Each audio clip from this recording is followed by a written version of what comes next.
Students, UPSC पथिक channel पर आपका स्वागत है। मेरा नाम गौरव गर्ग है।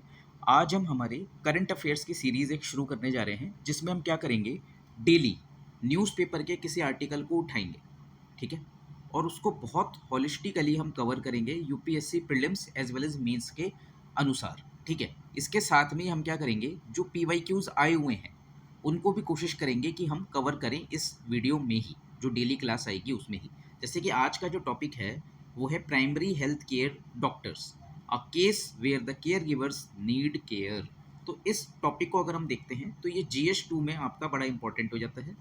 इसके ऊपर 2018 में और 2021 में यूपीएससी ने क्वेश्चन पूछा हुआ है, तो उन क्वेश्चंस को भी आप सॉल्व कर पाओगे यदि आप पूरा वीडियो जो है इसका देखते हो, ठीक है। तो हम शुरू करते हैं।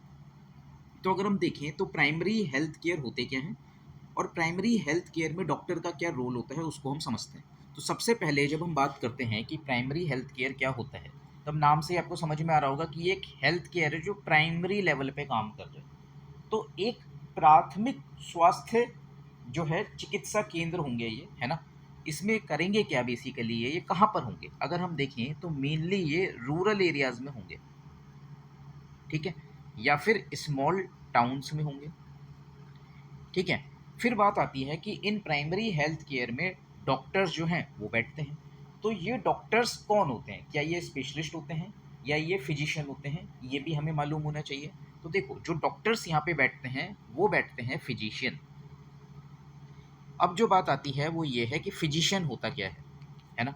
तो अगर हम फिजिशियन की बात करें तो फिजिशियन वो डॉक्टर है जिसने ग्रेजुएशन कंप्लीट किया है अपना डॉक्टरी में, यानी कि वो व्यक्ति जिसने MBBS कंप्लीट किया है, ठीक है। तो जिसने MBBS कंप्लीट किया है वो कहलाएगा फिजिशियन, और वो डॉक्टर जो होता है प्राइमरी हेल्थ केयर में बैठता है।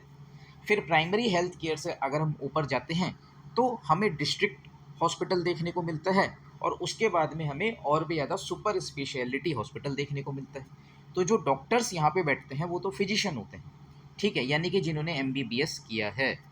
इनके ऊपर जो डॉक्टर्स होते हैं वो क्या करते हैं, वो करते हैं आपका MD और DM, ठीक है। तो ये जो MD और DM करे हुए डॉक्टर्स होते हैं ये सुपर स्पेशलिटी डॉक्टर्स होते हैं, जो in general primary health cares में आपको नहीं देखने को मिलेंगे, ठीक है।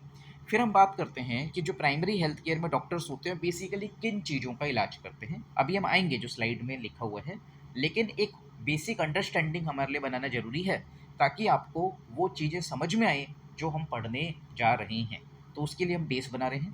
तो जब हम प्राइमरी हेल्थ केयर के डॉक्टर्स की बात करेंगे कि ये किन चीज़ों का इलाज करते हैं, तो देखो, एक गांव है, एक विलेज है या टाउन है, वहाँ पे बेसिक क्या परेशानियाँ हो सकती हैं, किसी को फीवर हो गया, ठीक है, या फिर उसका स्टमक पेन हो गया, पेट में दर्द हो गया यानी कि, ठीक है, या फिर क्या हो गया, हेडक हो गया, है ना, या फिर और क्या हो सकता है, किसी को लूज मोशंस हो सकते हैं। यानी कि जो छोटी मोटी बीमारियां होती हैं उनका ये बेसिकली क्या करते हैं, इलाज करते हैं। जैसे कि आपको क्या करना है, अपना BP चेक करवाना है तो आप यहाँ जा सकते हो, आपको कफ हो गया है या कोल्ड हो गया है या खांसी हो गई है तब यहाँ जा सकते हो। इसके साथ में आपका डायबिटीज़ भी चेक हो सकता है, ठीक है। इसके साथ में ही जो खास बात होती है वो ये है कि जो प्राइमरी हेल्थ केयर्स होते हैं यहाँ पे इंस्टीट्यूशनल डिलीवरी, यानी कि जो प्रेग्नेंट वुमेन है उसकी डिलीवरी भी होती है, यानी कि एक महिला जो गर्भवती है वह अपने बच्चे को जन्म भी दे सकती है प्राइमरी हेल्थ केयर में जाकर। उसके लिए यहाँ पे आपको ऑक्सिलरी नर्स, मिडवाइफ देखने को मिलती है, ठीक है। इसके साथ में ही यदि मान लें किसी बच्चे के क्रिकेट खेलते हुए, फुटबॉल खेलते हुए चोट लग गई है और उसके लोहा लग गया है जिसके कारण उसको टीटनस के इंजेक्शन की आवश्यकता है, तो वो इंजेक्शन भी यहाँ पे उसको लग जाएगा, ठीक है। तो इस तरीके से हमने क्या किया, एक बेसिक अंडरस्टैंडिंग ली कि प्राइमरी हेल्थ केयर में होता क्या है। तो इस बेसिक अंडरस्टैंडिंग के बाद में अब हम अपने टॉपिक पे लौटते हैं और हम डिटेल में समझेंगे कि भाई प्राइमरी हेल्थ केयर किस तरीके से इंडिया के पब्लिक हेल्थ सिस्टम की एक बैकबोन है, यानी कि रीढ़ की हड्डी है, ठीक है, यानी कि बहुत ज़्यादा महत्वपूर्ण हो जाता है। तो देखो, role of primary health care doctors. अब हम स्पेसिफिकली जो प्राइमरी हेल्थ केयर के डॉक्टर्स हैं उनकी बात करेंगे, और हम जानेंगे कि हमने जो पहली स्लाइड में कहा था कि एक ऐसा केस हम पढ़ने जा रहे हैं जहाँ पे केयर गिवर्स यानी कि जो डॉक्टर्स हैं उनको खुद केयर की यानी कि देखभाल की आवश्यकता है। हम ऐसा क्यों कह रहे हैं? तो अगर हम डॉक्टर्स की बात करें प्राइमरी हेल्थ केयर की, तो ये बैकबोन है किसका? इंडिया के पब्लिक हेल्थ सिस्टम का। ठीक है, ये डॉक्टर की तरह भी काम करते हैं, ये प्लानर्स की तरह भी काम करते हैं, ये कोऑर्डिनेटर और ये कम्युनिटी लीडर्स की तरह भी काम करते हैं। अभी हम देखेंगे कि किस तरीके से प्लानर्स और कम्युनिटी लीडर्स के तौर पे काम करते हैं। फॉर मिलियंस इन रूरल और remote areas they are the only accessible medical face. तो ये एक चीज़ आपको जो और पता होनी चाहिए, जो प्राइमरी हेल्थ केयर होते हैं कहाँ पर? गाँव में। वहाँ पे जो डॉक्टर्स होते हैं उनको हम कई बार MO कहते हैं। MO का मतलब होता है मेडिकल ऑफिसर। और ठीक है, इसके साथ में ही जो प्राइमरी हेल्थ केयर होता है उसको गांव में क्या कहा जाता है? प्राथमिक चिकित्सा केंद्र या फिर ग्राम चिकित्सालय। ठीक है, तो ये नॉलेज भी आपको होनी चाहिए। अब इस नॉलेज के बाद में हम देखते हैं कि इनकी रिस्पॉन्सिबिलिटीज़ क्या होती है beyond clinical care. Clinical care में क्या कुछ आता है वो मैंने आपको बताया, जैसे कि सर्दी, खांसी, जुकाम, सिर में दर्द, पेट में दर्द, या फिर किसी को इवन मेंटल हेल्थ प्रॉब्लम भी होती है तो उसको भी ये देखते हैं। लेकिन जो क्लिनिकल केयर है उसके अलावा भी इनकी कुछ रिस्पॉन्सिबिलिटीज़ हैं जिनको हम अभी पढ़ने जा रहे हैं, जैसे कि पब्लिक हेल्थ प्रोग्राम्स, गवर्नमेंट की schemes to improve the community health. ये बहुत इंपॉर्टेंट है कि ये क्या काम करते हैं? पब्लिक हेल्थ प्रोग्राम में इनका बड़ा रोल होता है। अब देखो पब्लिक हेल्थ प्रोग्राम में क्या हो सकता है, यानी कि सरकार के द्वारा, पब्लिक का मतलब यहाँ किससे है? गवर्नमेंट से है, यानी कि गवर्नमेंट ने स्वास्थ्य से संबंधित जो प्रोग्राम्स चलाए हैं उनको आगे बढ़ाने में, उनको उनके बारे में अवेयरनेस लाने में और उनको इम्प्लीमेंट करवाने में एक बड़ा रोल होगा प्राइमरी हेल्थ केयर के डॉक्टर्स का। अब सरकार क्या प्रोग्राम चलाती है? जैसे कि इम्यूनाइजेशन कैंपेन्स, जैसे कि पोलियो से संबंधित जो वैक्सीनेशन है एक गांव में, उसका प्रचार कौन करेगा? उसका प्रचार एक तो हम कह सकते हैं वहाँ पे आशा वर्कर्स करती हैं। ठीक है, और उन आशा वर्कर्स को इसके बारे में कौन बताएगा? डॉक्टर बताएगा। डॉक्टर क्या कर सकता है? ग्राम सभा बुला सकता है, और उस ग्राम सभा में आशा वर्कर और डॉक्टर मिलके क्या कर सकते हैं? अवेयरनेस कैंपेन चला सकते हैं कि पोलियो की वैक्सीन लगाना कितना आवश्यक है बच्चों के लिए। ठीक है, इसके साथ में जो मीसल्स है, जो DPT है और जो कोविड वैक्सीन है, उनके प्रति भी जागरूकता लेके आने का एक अभियान चलाने का काम जो है प्राइमरी हेल्थ केयर का डॉक्टर करेगा। ठीक है, जब हम बात करते हैं किसकी? DPT की, तो DPT में 3 चीज़ होती हैं। एक होता है डिप्थीरिया, ठीक है, P से होता है पर्टूसिस। पर्टूसिस क्या होता है? जो कफ हो जाता है या खांसी हो जाती है वो। और T से होता है टिटनेस। तो इनकी जो वैक्सीनेशन होती है या इनके लिए जो आपको टीका लगाया जाता है उसका कैंपेन भी चलाने में, उस इम्यूनाइजेशन ड्राइव को चलाने में डॉक्टर एक बड़ा रोल प्ले करता है। इसके साथ भी हम बात कर सकते हैं मैटरनल एंड चाइल्ड हेल्थ की, चाइल्ड हेल्थ प्रोग्राम्स की, जैसे कि जननी सुरक्षा योजना, राष्ट्रीय बाल स्वास्थ्य कार्यक्रम। इनको आगे बढ़ाने में, प्रमोट करने में भी एक बड़ा रोल किसका होगा? प्राइमरी हेल्थ केयर के डॉक्टर का होगा। न्यूट्रिशन प्रोग्राम चलाए जाते हैं, जैसे कि पोषण अभियान हो गया, आंगनवाड़ी हो गया। सैनिटेशन और हाइजीन प्रोग्राम्स हैं, जैसे कि स्वच्छ भारत अभियान। तो ये पब्लिक हेल्थ प्रोग्राम्स हैं जिनमें डॉक्टर एक बड़ा रोल प्ले करता है, इनको क्या करने में? जनता को इनके बारे में बताने में। इसी में अगर हम देखें तो जब हम सैनिटेशन एंड हाइजीन प्रोग्राम की बात करते हैं तो इसको हम वॉश भी कहते हैं। ठीक है, W से वाटर, WA से water, sanitation, hygiene and health. ठीक है, तो अगर हम देखेंगे तो वॉश में भी भारत ने बहुत अच्छा परफॉर्म किया है, और एक समय पे जो वॉश में हम 40% पे थे, अब हम उससे आगे बढ़ के कितने पे आ चुके हैं? 60% से ऊपर आ चुके हैं। तो हम क्या कहेंगे? Greater than 60%। ठीक है, तो इस तरीके से हम एक कर्व भी बना सकते हैं जिसमें हम क्या दिखाएंगे? ऐसे यहाँ हम लिख देंगे कितना? 2014। ठीक है, कि 2014 में कितना था, और यहाँ हम लिख देंगे कितना? 2025। ठीक है, यहाँ पे कितना हो जाएगा? 40%। और यहाँ वाला जो कर्व हो जाएगा वो हो जाएगा 60%। और यहाँ हम क्या लिख देंगे? वॉश। ठीक है, तो इस तरीके से एक हम कर्व भी बना सकते हैं मेंस के एग्ज़ाम में, ये शो करने के लिए कि किस तरीके से जो प्राइमरी हेल्थ केयर है उसने भी एक रोल प्ले करा है वाटर, सैनिटेशन, हाइजीन, हेल्थ या फिर स्वच्छ भारत जो अभियान है उसको आगे बढ़ाने में। ठीक है।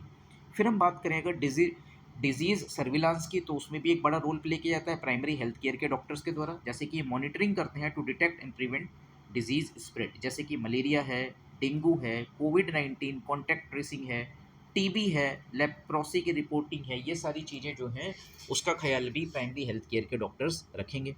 फिर वेक्टर कंट्रोल की हम बात कर सकते हैं। वेक्टर कंट्रोल का यहाँ बेसिकली मतलब क्या हुआ कि जो मच्छर हैं वो एक वेक्टर की तरह काम करते हैं, यानी एक कैरियर की तरह काम करते हैं और एक व्यक्ति से दूसरे व्यक्ति में बीमारी को फैलाते हैं, जिसको हम क्या कह सकते हैं कि ये क्या कर रहे हैं, डिजीज़ को स्प्रेड करने का काम कर रहे हैं।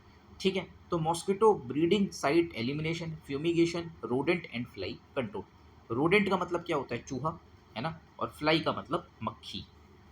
फिर हम बात करें तो स्कूल हेल्थ प्रोग्राम्स होते हैं, जैसे कि जो स्कूल में बच्चे जाते हैं उनके स्वास्थ्य का ख्याल रखना। अब स्कूल के बच्चों को हम क्या देखेंगे, हाइट देखेंगे, वेट देखेंगे, उनका विज़न, उनकी आंखें कैसी हैं और डेंटल इश्यूज़ को देखेंगे कि उनके दांतों में कोई प्रॉब्लम तो नहीं है।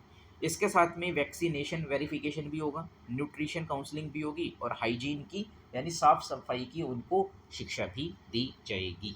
इसके साथ में हम आउटब्रेक रिस्पॉन्स की भी बात कर सकते हैं, जैसे कि डायरिया का आउटब्रेक हो गया है तो उनको ओआरएस दिया जाएगा, वाटर टेस्टिंग होगी, अवेयरनेस कैंपेन होंगे। फीवर का यदि स्पाइक होता है तो उसको क्या किया जाएगा, आइसोलेट किया जाएगा, ट्रीटमेंट होगा और प्रिवेंटिव मेडिसिन्स डिस्ट्रीब्यूशन भी किया जाएगा। तो इस तरीके से जो प्राइमरी हेल्थ केयर के डॉक्टर्स होते हैं ये ब्रिज करते हैं उस गैप को जो किसके बीच में होता है, कई बार हमें देखने को मिलता है जो पॉलिसी है और जो लास्ट पर्सन है विलेज में, यानी कि जो गांव के लोग हैं उन तक कई बार हमें मालूम पड़ता है कि गवर्नमेंट पॉलिसी जो है वो ठीक से पहुंच नहीं पाती हैं, तो उनको पहुंचाने में प्राइमरी हेल्थ केयर के जो डॉक्टर्स हैं वो एक बड़ा रोल प्ले करते हैं। अगर हम देखें पॉपुलेशन कवरेज और वर्कलोड की, तो प्राइमरी हेल्थ केयर क्या करते हैं, तो प्राइमरी हेल्थ केयर की अगर हम बात करें तो 30,000 लोगों के ऊपर प्लेन एरियाज़ में एक प्राइमरी हेल्थ केयर होता है। जो ट्राइबल या हिली एरियाज़ होते हैं वहाँ पे 20,000 लोगों के ऊपर क्या होता है, 20,000 लोगों पे एक प्राइमरी हेल्थ केयर होता है। ठीक है। इसके साथ में जो अर्बन एरियाज़ है वहाँ पे हम देखते हैं कि 50,000 लोगों पे एक प्राइमरी हेल्थ केयर होता है। ठीक है। तो डॉक्टर्स क्या करते हैं, मैनेज करते हैं women, children, elderly and vulnerable population जिनके पास में लिमिटेड रिसोर्सेज हैं। डेली वर्कलोड की अगर हम बात करें तो कई बार जो प्राइमरी हेल्थ केयर के डॉक्टर्स हैं, एक डॉक्टर को एक दिन में 100 के आसपास आउट पेशेंट्स को देखना पड़ता है। ठीक है, जो एक आसान काम नहीं है। इसके साथ में ही जब हम और बात करें तो हमें क्या देखने को मिलेगा, core care across all specialities. देखो जो न्यू बॉर्न बच्चा होता है, नवजात बच्चा जिसका भी जन्म हुआ है, उसकी केयर का काम भी इसके पास में ही है डॉक्टर के। जो जेरियाटिक्स है, जेरियाटिक्स मतलब जो ओल्ड एज के लोग हैं उनकी जो बीमारियां होती हैं उनको, उसका ख्याल भी प्राइमरी हेल्थ केयर का डॉक्टर ही रखता है। इन्फेक्शियस डिजीज़ का ख्याल भी यही रखेगा। जो मेंटल हेल्थ है, कोई ट्रॉमा है, क्रोनिक इलनेस है, इन सब का इलाज भी प्राइमरी हेल्थ केयर के डॉक्टर को ही करना होता है और उसके पास में कोई स्पेशलिस्ट बैकअप नहीं है। आपको इस बात का ख्याल रखना है कि वो जो प्राइमरी हेल्थ केयर का डॉक्टर है उसने एमबीबीएस किया है। ठीक है, उसने हायर एजुकेशन नहीं करी। ठीक है, ऑल्दो उसको अच्छी खासी इन्फॉर्मेशन होती है because he is a physician, लेकिन कई बार किसकी ज़रूरत पड़ती है, स्पेशलिस्ट नॉलेज की ज़रूरत पड़ती है जिसमें वो लैक कर जाता है। और अगर हम देखें तो हमें ये देखने को मिलता है कि उसके पास में स्पेशलिस्ट बैकअप नहीं है। क्यों? क्योंकि प्राइमरी हेल्थ केयर में स्पेशलिस्ट होता ही नहीं है, तो वो उससे कंसल्ट नहीं कर सकता। ठीक है। फिर हम बात करें बियॉन्ड क्लिनिकल ड्यूटीज़ की, तो हम क्या कहेंगे कि क्लिनिकल ड्यूटीज़ के अलावा इसको क्या काम करना होता है, डॉक्टर को इसको कोऑर्डिनेट करना होता है। इम्यूनाइजेशन कैंपेन्स में, डोर टू डोर सर्वेज में भी जाना पड़ता है, हेल्थ एजुकेशन सेशंस लेने पड़ते हैं, पार्टिसिपेट करना पड़ता है इंटर सेक्टोरल मीटिंग्स में और ग्राम सभा की जो मीटिंग्स होती हैं उनमें, आंगनवाड़ी को विजिट करना पड़ता है। जो आशा वर्कर्स हैं और जो आंगनवाड़ीज़ हैं, आंगनवाड़ीज़ में तो वो विजिट करता ही है। जो आशा वर्कर्स हैं और जो ऑक्सिलरी नर्स मिडवाइफ हैं, एएनएम होता है ऑक्सिलरी नर्स मिडवाइफ, उनको ये मेंटर करता है, यानी उनको ये गाइड करता है, ये ऑडिट भी करता है और रिव्यू मीटिंग्स भी करता है। ठीक है। फिर हम देखें आशा वर्कर्स का क्या रोल होता है और किस तरीके से आशा वर्कर्स का एक बड़ा ही महत्वपूर्ण रोल है जो प्राइमरी हेल्थ केयर है उसको विलेज लेवल पे एक्सटेंड करने का। इसी वजह से जब हम आशा वर्कर्स की बात करते हैं तो हम क्या कहते हैं कि विलेज लेवल एक्सटेंशन होता है प्राइमरी हेल्थ केयर के डॉक्टर्स का थ्रू आशा वर्कर्स। ये प्राइमरी हेल्थ सर्विसेज को और अवेयरनेस को हाउस होल्ड्स यानी कि घर घर तक पहुंचाती हैं। ठीक है, सेलेक्टेड फ्रॉम दी कम्युनिटी, उन्हीं कम्युनिटी से इनको सेलेक्ट किया जाता है। इनको नॉमिनल गवर्नमेंट अलाउंस मिलता है। जो काम ये करती हैं उसके लिए अब इनकी क्या जिम्मेदारी होती है वो हम समझते हैं आशा वर्कर्स की। Link villagers to health system, ठीक है, जैसे कि checkups, pregnancy, injury, fever, maternal and child care जिसमें एंटी नेटल रिमाइंडर्स भी आते हैं और वैक्सीनेशंस भी। हेल्थ अवेयरनेस की बात भी आती है जैसे hygiene, sanitation, nutrition, family planning and disease prevention. Door to door service करते हैं, करा जाता है आशा वर्कर्स के द्वारा ताकि वो प्रेग्नेंट वुमेन को आइडेंटिफाई कर सकें। चिल्ड्रन ड्यू फॉर वैक्सीनेशन यानी कि जिनके वैक्सीन लगी नहीं है और जिनके वैक्सीन लगनी है, ठीक है, उन बच्चों को आइडेंटिफाई किया जाता है और रिपोर्ट करा जाता है पब्लिक हेल्थ केयर में। ठीक है, पब्लिक हेल्थ केयर सेंटर में। Basic first aid and minor medicine भी, जैसे कि हम कहें कि किसी बच्चे के खेलते हुए चोट लग गई, उसका पैर छिल गया है, तब उसको जो बेसिक माइनर मेडिसिन दी जाएंगी वो आशा वर्कर्स दे सकती हैं। ठीक है, इनका अगर हम देखें रूटीन कैसा रहता है तो मोस्टली विलेज बेस्ड रहता है। ये घर घर जाके विजिट करती हैं, फॉलोअप करती हैं प्रेग्नेंट वुमेन को और बच्चों को और अवेयरनेस कैंपेन चलाती हैं। जैसे कि मॉनिटर करती हैं प्रेग्नेंट वुमेन को मॉर्निंग में, दोपहर में क्या करती हैं वैक्सीनेशन कोऑर्डिनेट करती हैं वैक्सीनेशन के लिए, और 1 से 2 दिन हर महीने ये प्राइमरी हेल्थ केयर में जाती हैं। अब जो प्राइमरी हेल्थ केयर सेंटर होता है वहाँ पे अपनी रिपोर्ट सबमिट करती हैं, इनको गाइडेंस मिलती है, ट्रेनिंग मिलती है और ये मीटिंग्स अटेंड करती हैं। तो अगर हम देखें तो आशा क्या है, ये विलेज हेल्थ गाइड है और हेल्पर है and they are the expansion of the primary health care doctors. ठीक है, फिर हम देखें जो डॉक्टर्स हैं उनके ऊपर एडमिनिस्ट्रेटिव बर्डन कितना है। तो अभी हमने देखा है कि उनको क्या करना होता है, जो क्लिनिकल ड्यूटीज़ हैं उनको तो फुलफ़िल करना ही होता है, इसके साथ में बियॉन्ड क्लिनिकल ड्यूटीज़ भी बड़ा सारा काम था। जैसे कि गवर्नमेंट के जो पब्लिक हेल्थ प्रोग्राम्स हैं उनको आगे बढ़ाना, स्कूल हेल्थ प्रोग्राम पे काम करना। ठीक है, इसके साथ में ही और क्या हमने देखा था कि उनकी क्या क्या जिम्मेदारियां होती हैं। अगर हम देखें तो disease surveillance, vector control and outbreak response. ठीक है, अब हम देखते हैं कि डॉक्टर के पास में जो प्राइमरी हेल्थ केयर के डॉक्टर्स हैं एक काम और होता है जिसको हम कहते हैं एडमिनिस्ट्रेटिव बर्डन। तो एडमिनिस्ट्रेटिव बर्डन से यहाँ पे मीनिंग क्या है, इसका मीनिंग ये हुआ कि जो डॉक्टर्स हैं उनको एक काम जो और ख़ास करना होता है वो ये है कि भाई इनको रजिस्टर मेंटेन करने होते हैं। ठीक है, तो रजिस्टर भी कौन से, फिजिकल रजिस्टर भी मेंटेन करने होते हैं जिसमें लिखते हैं कि आज मेरे पास में कितने बुखार के मरीज आए, कितने जो फीमेल्स हैं उनकी यहाँ पे डिलीवरी हुई है। इसके साथ में इनको डिजिटल रजिस्टर भी मेंटेन करना होता है।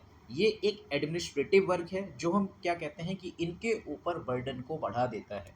क्योंकि अगर हम देखें तो बेसिकली डॉक्टर का काम क्या है कि वो इलाज करे, लेकिन अगर वो इस तरीके के एडमिनिस्ट्रेटिव काम को भी खुद करेगा तब उसको ओवर बर्डन तो ऑब्वियसली फील होगा ही, और उसको हॉस्पिटल में जो उसका एक शेड्यूल्ड टाइम है उससे ज़्यादा समय के लिए रुकना भी पड़ेगा।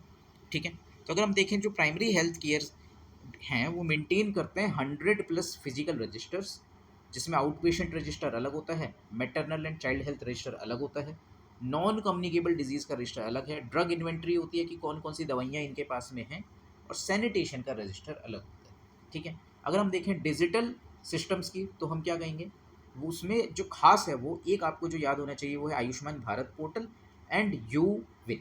यूविन क्या है, unified web based immunisation platform, यानी कि यहाँ पे वैक्सीन्स को ट्रैक किया जाता है और इम्यूनाइजेशन के जो रिकॉर्ड्स हैं, वैक्सीनेशन इम्यूनाइजेशन के रिकॉर्ड को ट्रैक किया जाता है, रजिस्टर किया जाता है प्रत्येक वैक्सीन के डोज को फॉर चिल्ड्रन और pregnant women, send reminders for due vaccines. ठीक है, इसके साथ में इसको आशा वर्कर्स भी यूज़ करती हैं, ऑक्सिलरी नर्स मिडवाइफ्स भी यूज़ करती हैं and primary health care doctors भी यूज़ करते हैं।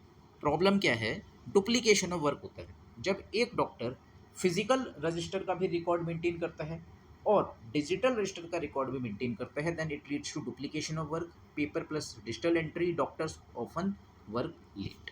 इसके कारण होता क्या है, डॉक्टर्स को बर्न आउट जैसा फील होता है और मेंटल हेल्थ पे उनकी एक नकारात्मक प्रभाव पड़ता है, जिसको हम कई बार कहते हैं कि फिजिशियन का बर्नआउट हो गया है। और फिजिशियन के बर्नआउट के साथ में ही उसको क्या देखने को मिलता है, इमोशनल एग्जॉशन भी देखने को मिलता है। अब देखो यहाँ लिखा हुआ है इमोशनल एग्जॉशन, यानी कि उसके जो इमोशंस हैं वो थक जाते हैं, और वो डॉक्टर जो है वो डिटैच्ड फील करने लगता है, और उसमें सेंस ऑफ फ्यूटिलिटी यानी कि निरर्थकता की भावना भी आ जाती है कि उसका जीवन कितना फ्यूटाइल यानी कि व्यर्थ हो गया है। ठीक है, फिर हम देखें इसके कॉजेज़ क्या होते हैं, वही कि वह व्यक्ति एक डॉक्टर जो लंबे समय तक काम करता है, तो long working hours, administrative overload, gap between professional calling and systemic support. ठीक है, तो अगर हम देखें जो हाई परफॉर्मिंग स्टेट्स हैं जैसे कि तमिलनाडु, वहाँ पे भी हमें सिस्टमिक स्ट्रेसर्स देखने को मिल रहे हैं। ठीक है, फिर हम देखें कि हमें क्या रिफॉर्म्स लाने की ज़रूरत है ताकि जो डॉक्टर्स हैं, जिन जो केयर गिवर्स हैं, उनकी केयर हो सके। तो उसके लिए हमें क्या करना होगा, एक तो प्राइमरी केयर सिस्टम को रीडिज़ाइन करना होगा एम्पैथी के साथ में। ठीक है, एम्पैथी का आई होप आपको मीनिंग पता ही होगा कि एम्पैथी और सिंपैथी में क्या डिफरेंस होता है। इसके साथ में हमें मीनिंगफुल डिजिटाइजेशन करना होगा। तो मीनिंगफुल डिजिटाइजेशन का मतलब यही है कि जो रिडंडेंट रजिस्टर्स हैं उनको तो आप हटा ही दो। ठीक है, और मीनिंगफुल डिजिटाइजेशन में हम क्या करेंगे, 25/5 कैंपेन होगा, जिसके तहत हम रिड्यूस करेंगे क्लिनिकल डॉक्यूमेंटेशन टाइम को बाई 75%। ठीक है, और जो नॉन क्लिनिकल टास्क है उसको आप डेलीगेट कर दो किसी और को, डॉक्टर को वो काम ना करना पड़े, ताकि जो डॉक्टर है वो बेसिकली क्लिनिक्स में ज़्यादा समय बिताए।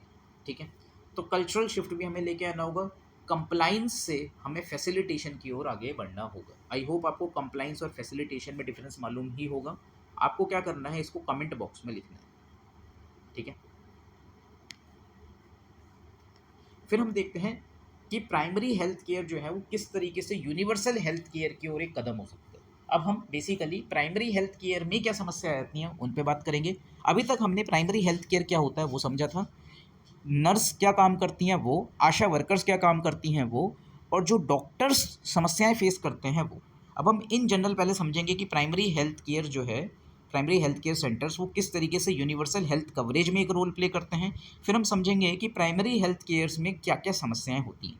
ठीक है, तो अगर हम देखें तो प्राइमरी हेल्थ केयर एक गेटवे है किसका, यूनिवर्सल हेल्थ केयर का। तो देखो जब भी हम हेल्थ की बात करते हैं तब आपको दो सस्टेनेबल डेवलपमेंट गोल्स याद होने चाहिए, एक है SDG 3 और दूसरा है 6। कैसे याद कर सकते हो, 3 × 2 करेंगे तो 6 हो जाएगा। ठीक है, तो जो सस्टेनेबल डेवलपमेंट गोल 3 है वो किसकी बात करता है, वो हेल्थ एंड वेलबींग की बात करता है। इसके साथ में जो 6 है वो किसकी बात करता है, वो आपका बात करता है वाटर की। ठीक है, क्लीन वाटर एंड सैनिटेशन। तो इस तरीके से जो सस्टेनेबल डेवलपमेंट गोल 3 है और 6 है ये आपको याद होने ही होने चाहिए। तो हम क्या कहते हैं कि स्ट्रॉन्ग पब्लिक हेल्थ केयर जो है वो एसेंशियल है for health and wellbeing of all. ठीक है, जब हम अभी देखेंगे हेल्थ फॉर ऑल का जो कॉन्सेप्ट है ये कहाँ से आया है, इसी के ऊपर यूपीएससी मेंस ने 2018 में क्वेश्चन भी पूछा था। ये आपका आया था अल्मा आटा डिक्लेरेशन, आप लोग नोट कर सकते हो, अल्मा आटा डिक्लेरेशन। ठीक है, तो ये प्राइमरी हेल्थ केयर जो हैं वो एसेंशियल हैं हेल्थ फॉर ऑल के लिए। इसके साथ में ही investment must prioritise physical and emotional wellbeing of primary health care doctors, और फिजिशियन की जो हेल्थ है वो भी फाउंडेशनल होती है, ऑप्शनल नहीं होती। क्यों हम ऐसा कह रहे हैं, भाई फिजिशियन जो है उसकी भी मेंटल हेल्थ जो है वो सफ़र करती है जब वो ओवर वर्क करता है, जब वो वर्क लोड के तले दबा हुआ होता है। ठीक है, अब हम बात करते हैं मेजर चैलेंजेस जो पब्लिक हेल्थ केयर जो है फेस कर रहे हैं। तो आप खुद सोचो कि पब्लिक हेल्थ केयर में क्या क्या समस्याएं हो सकती हैं।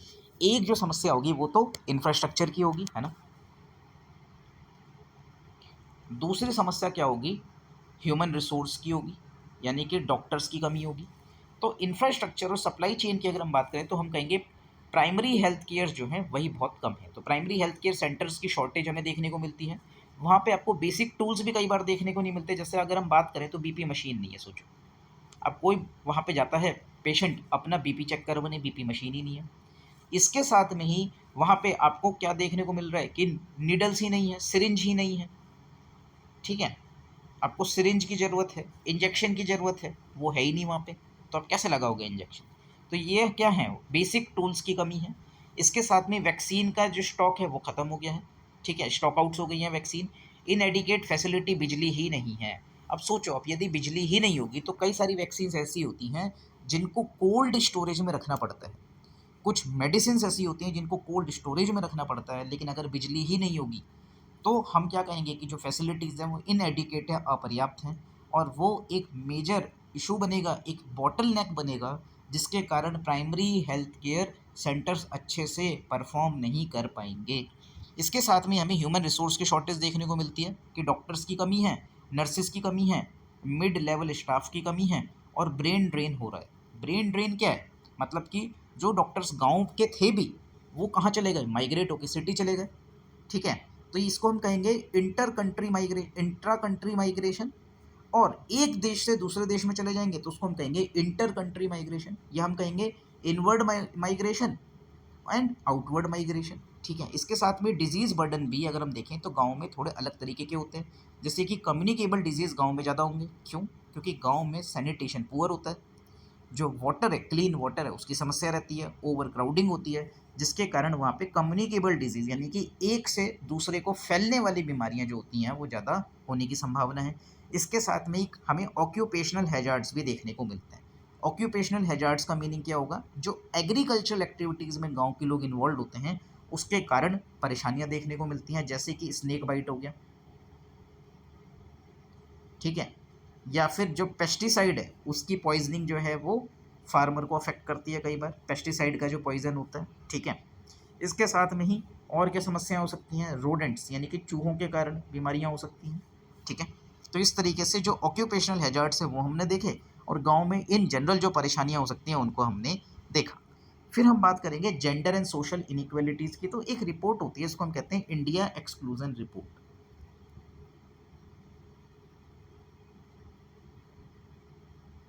तो ये जो इंडिया एक्सक्लूजन रिपोर्ट है वो क्या कहती है कि जो एससीज़ हैं, एसटीज़ हैं और माइनॉरिटीज़ हैं उनको कई बार एक्सक्लूड कर दिया जाता है फ्रॉम पब्लिक गुड, ठीक है। उनके साथ में डिस्क्रिमिनेशन हमें देखने को मिलता है, ठीक है। इस वजह से जो इंसेंटिव स्कीम्स हैं उनके अनइंटेंडेड इफ़ेक्ट्स होते हैं, यानी कि उनका जो प्रभाव जैसा होना चाहिए था वैसा नहीं होता है। इसके साथ में ट्रस्ट डेफिसिट भी एक बड़ा इशू होता है, क्योंकि कई बार जो गांव वाले हैं वो प्राइमरी हेल्थ केयर डॉक्टर से इलाज नहीं करवाते हैं, और वो जो क्वैक्स होते हैं, क्वैक का मतलब होता है झोला छाप डॉक्टर या फिर अनक्वालिफाइड डॉक्टर, एक ऐसा डॉक्टर जिसके पास में डिग्री नहीं है, वो बस वहाँ पे बैठा हुआ है क्योंकि बाकी के जो लोग हैं उनसे थोड़ा सा वो ज़्यादा जानता है। तो इसको हम झोला छाप डॉक्टर, नीम हकीम, या फिर क्या कह सकते हैं, अनक्वालिफाइड डॉक्टर कह सकते हैं, उनके ऊपर भरोसा इनका ज़्यादा होता है। इसके साथ में हम कह सकते हैं फिजिशियन के ऊपर बर्डन है, जो हम देख के आए हैं। हाई पेशेंट लोड होता है, एडमिनिस्ट्रेटिव वर्क होता है, जिसके कारण फिजिकल एंड इमोशनल एग्जॉस्शन हमें देखने को मिलता है। इसके साथ में ही digital and telecommunication gap की हम बात कर सकते हैं। Poor internet connectivity and low digital literacy limits e health solutions. E health solution की अगर हम बात करें तो ई संजीवनी, आई होप आपको मालूम होगा, ठीक है। तो ई संजीवनी क्या है, एक टेली मेडिसिन की सुविधा है जो भारत सरकार ने चलाई है। अब हम बात कर लेते हैं गवर्नमेंट ने क्या इनिशिएटिव्स दिए हैं। तो अगर हम देखें तो आयुष्मान भारत और प्रधानमंत्री जन आरोग्य योजना सरकार लेके आई है, जिसके तहत 1.5 lakh health and wellness centres खुलेंगे। इसके साथ में सरकार नेशनल हेल्थ मिशन लेके आई है, जिसका जो component national rural health mission है वो हमारे लिए इंपॉर्टेंट हो जाता है, क्योंकि वो डिसेंट्रलाइज रूरल हेल्थ इंफ्रास्ट्रक्चर यानी कि प्राइमरी हेल्थ केयर सेंटर्स के इस्टेब्लिशमेंट की बात करता है। इसके साथ में जननी सुरक्षा योजना है जो प्रमोट करती है इंस्टीट्यूशनल डिलीवरी। तो देखो, जब हम बात करते हैं जननी सुरक्षा योजना इंस्टीट्यूशनल डिलीवरी की बात करती है, तो इंस्टीट्यूशनल डिलीवरी क्यों जरूरी होती है, क्योंकि यदि अस्पताल में बच्चे का जन्म होता है तो जो इन्फेंट मोर्टेलिटी रेट है वो घटता है। इसके साथ में ही जो नियोनेटल मोर्टेलिटी रेट होता है, नियोनेटल मोर्टेलिटी रेट वो भी घटता है। तो जब हम हेल्थ वाला टॉपिक पढ़ते हैं तब हमें इसका पूरा एग्जैक्ट डेटा भी मालूम होना चाहिए, क्योंकि यहाँ पे हम प्राइमरी हेल्थ केयर टॉपिक पढ़ रहे हैं, इन जनरल पूरे स्टैटिक को कवर नहीं कर रहे हैं। देयरफॉर मैं आपको यहाँ पे जो डेटा है वो नहीं दे रहा हूँ, बट आपका क्या काम है कि आप लोग जाके जो इन्फेंट मोर्टेलिटी रेट है और न्यूनेटल मोर्टेलिटी रेट भारत में कितना है उसको एक बार पढ़ लें, ठीक है। इसके साथ में मिशन इंद्रधनुष है जिसके तहत इम्यूनाइजेशन होता है for children and pregnant women. National nutrition mission यानी पोषण अभियान है जो माल न्यूट्रिशन देखता है चिल्ड्रन और वुमेन में। इसके साथ में प्रधानमंत्री स्वास्थ्य सुरक्षा योजना भी है जो मेडिकल इंफ्रास्ट्रक्चर को बेहतर करने की बात करती है।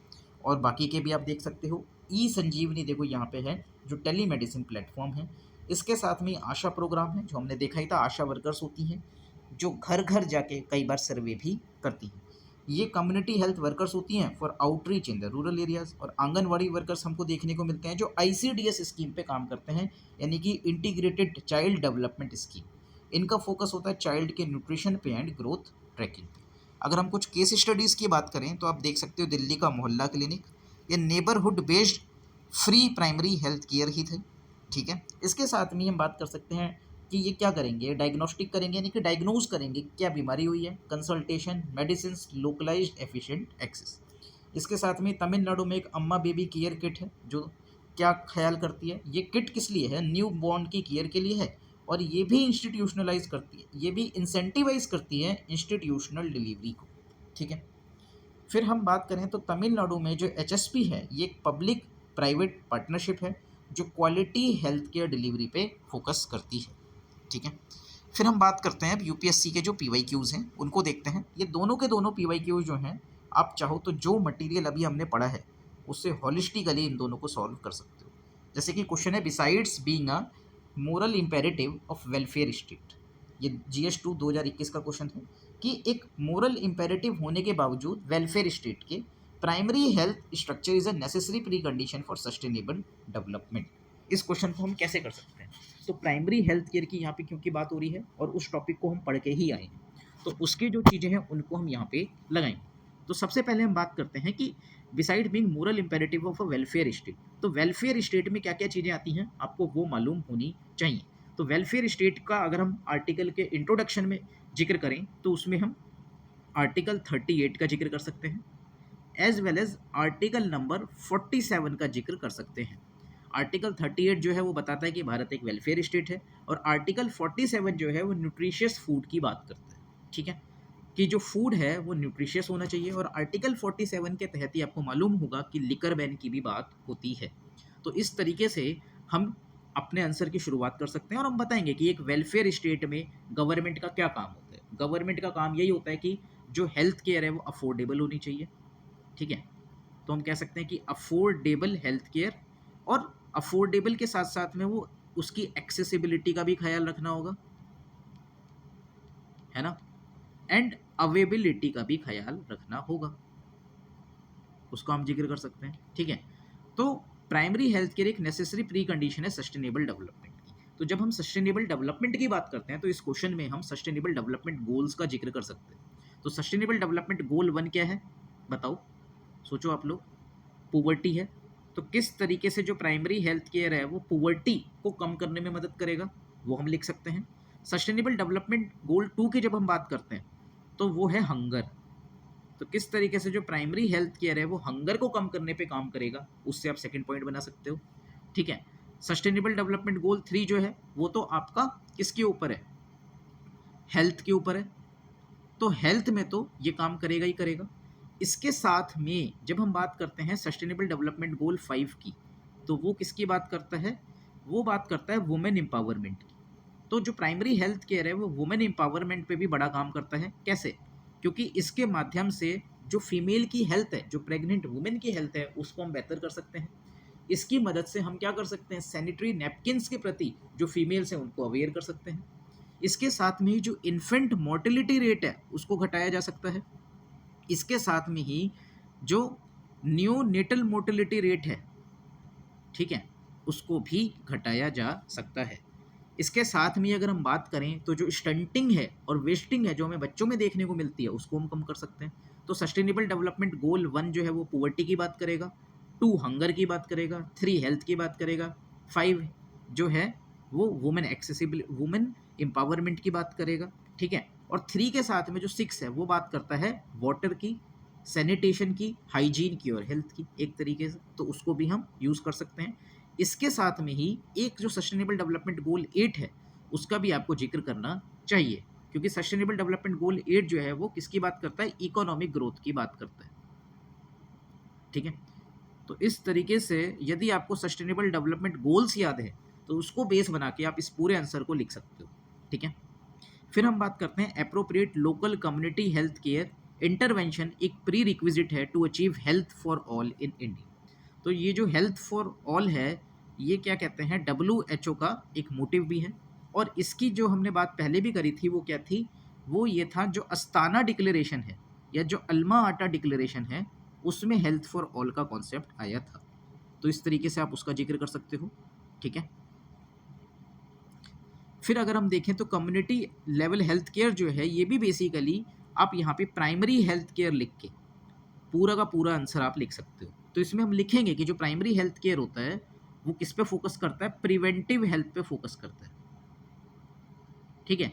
And we know prevention is better than cure.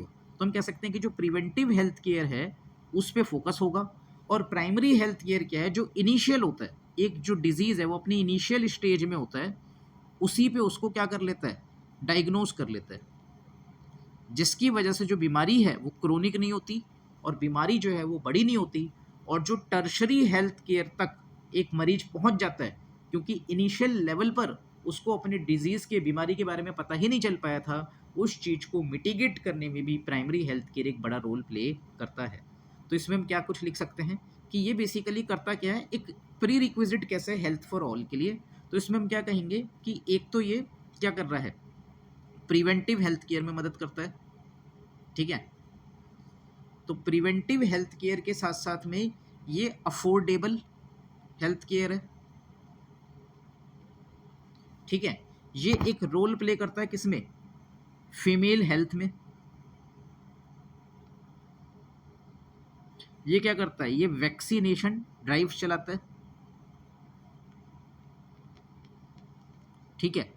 इसके साथ में जो लोकल डिजीज होते हैं जो उस पर्टिकुलर रीजन में स्पेसिफिक होते हैं उनके प्रति भी एक अवेयरनेस लाने में रोल प्ले करता है। ठीक है। और ये क्या करता है, बेसिकली जो गवर्नमेंट पॉलिसीज हैं उनको पहुंचाता है टू दी लास्ट पर्सन। ठीक है। तो इस तरीके से ये हमारा टॉपिक खत्म होता है। आई होप आपको ये क्लास पसंद आई होगी। हमने हॉलिस्टिकली मीन्स के 2 क्वेश्चंस डिस्कस किए हैं और प्राइमरी हेल्थ केयर टॉपिक को भी काफ़ी डिटेल में पढ़ा है। Thank you.